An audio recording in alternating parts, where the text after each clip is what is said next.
तो हेलो दोस्तों, कैसे हैं आप सभी का स्वागत है ये आपके यूट्यूब चैनल लक्स फिक्स में। और देखिए, आपने अभी तक से क्लास 12th आ गया फाइनल बिहार बोर्ड सभी दोस्तों को।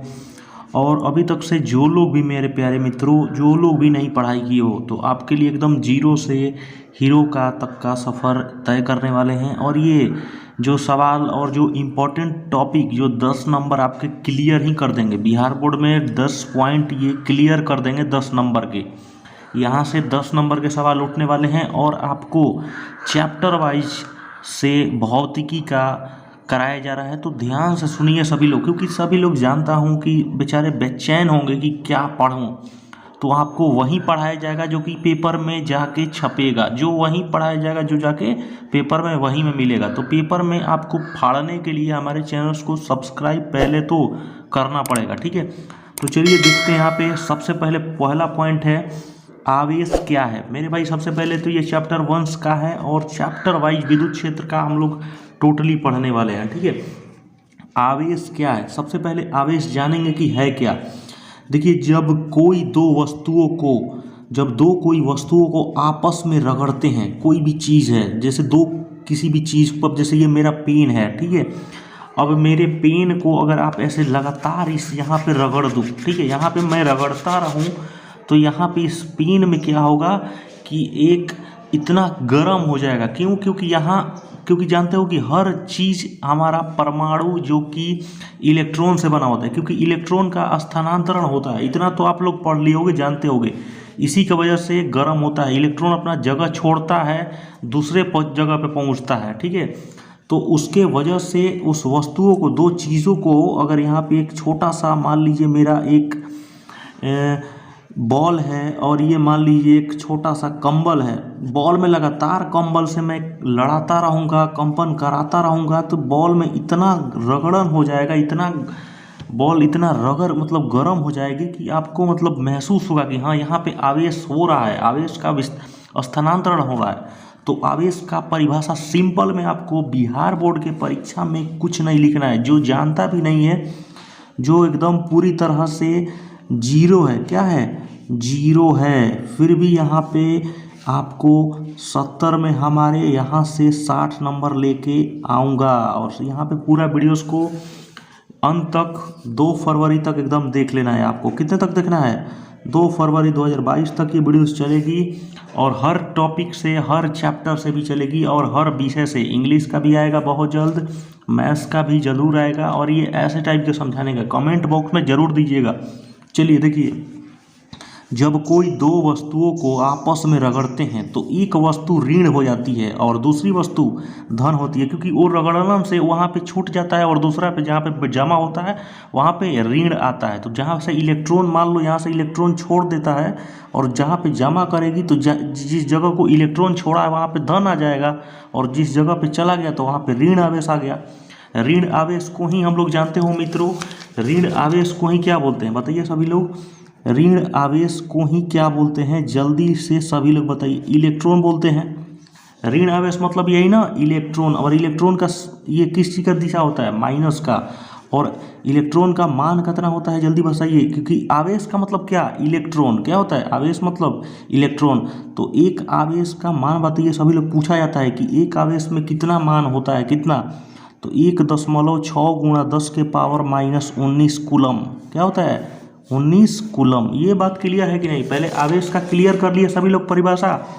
परीक्षा में सिंपल में लिखना है, जब दो को वस्तुओं को आपस में रगड़ देंगे तो दूसरी पर ऋण और पहली पर ऋण और दूसरी पर धन आवेश उत्पन्न हो जाएगा, इसे हमें आवेश कहते हैं, ठीक है।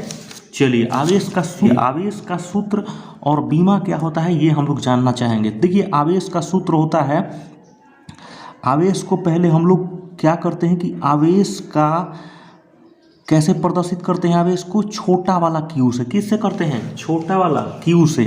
तो आवेश का सूत्र होता है मेरे भाई लोग, मेरे सभी दोस्तों, मित्रों, सभी लोग, Q बराबर IT। क्या होता है, Q बराबर IT। एकदम ध्यान से समझ, एकदम जीरो लेवल से समझा रहे हैं। यहाँ पे एवरेज से भी एवरेज बच्चा समझ जाएगा। तो Q बराबर IT होता है। अब देखो बोलेगा कितना बच्चा कि सर जी I क्या होता है, T क्या होता है। तो I क्या होता है मेरे भाई, सभी लोग बताइएगा जल्दी से। I क्या होता है, एम्पियर, आई मतलब एम्पियर, एम्पियर और टी मतलब समय। जल्दी से सभी का क्लियर डाउट।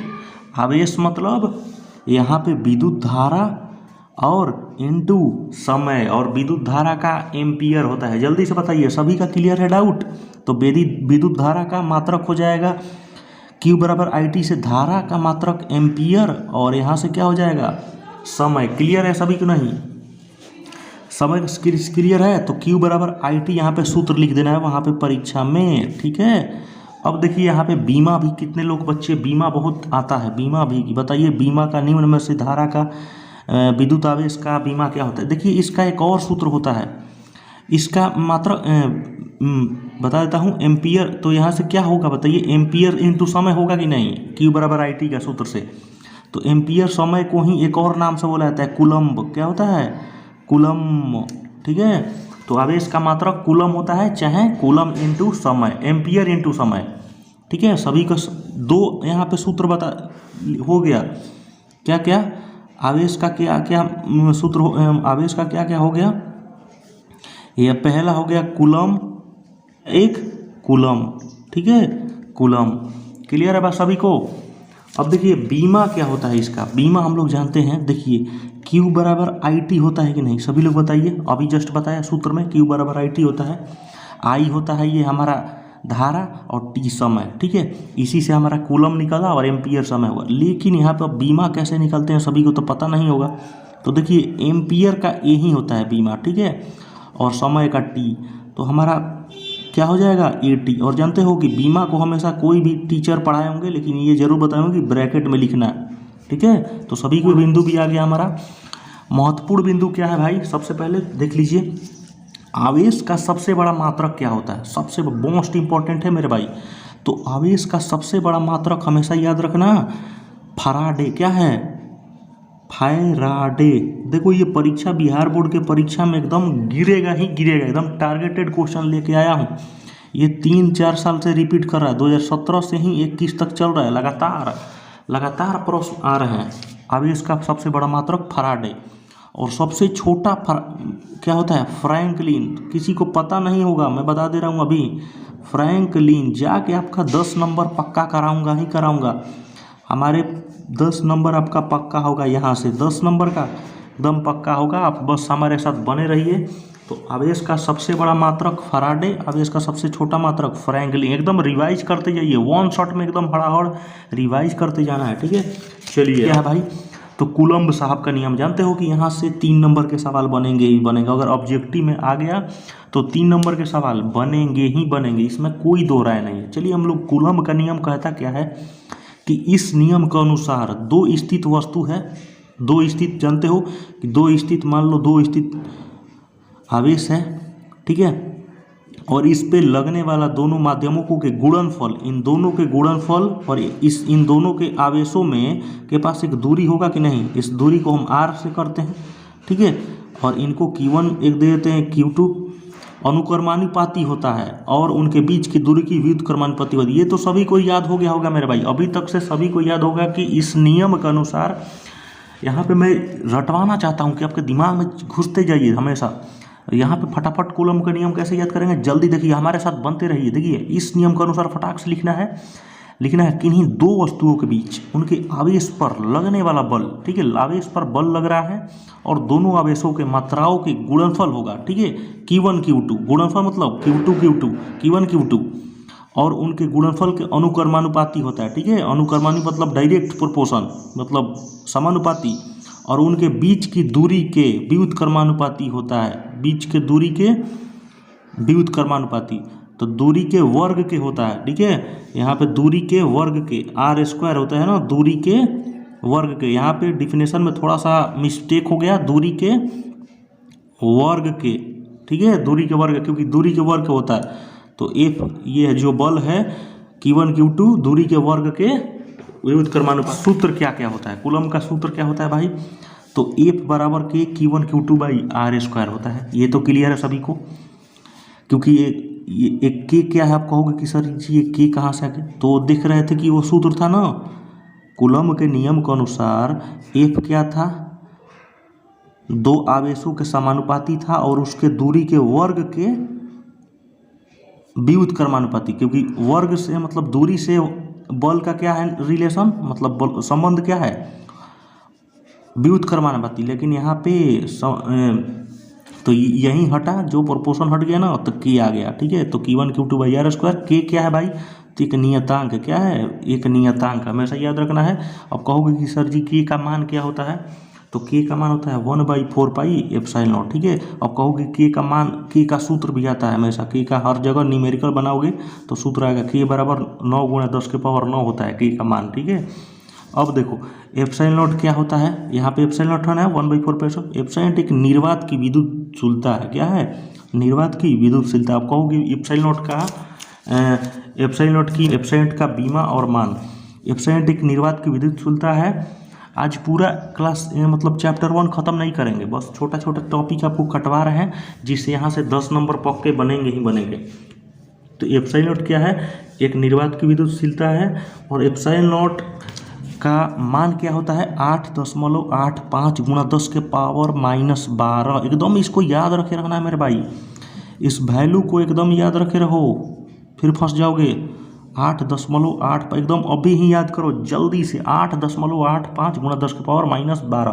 अब कहोगे सर जी इसका मात्रक क्या होगा, एकदम मोस्ट इंपॉर्टेंट है, कूलम स्क्वायर न्यूटन मीटर का होल स्क्वायर। अब देखो इसका मात्रक कैसे निकालते हैं, आपके सामने मात्रक एप्सिलॉन नॉट का। चलिए बताइए, देखिए F बराबर 1/4 पे एप्सिलॉन नॉट होता है कि नहीं, Q1 Q2 by are square. Coulomb का नियम साहब यही कहते हैं कि नहीं।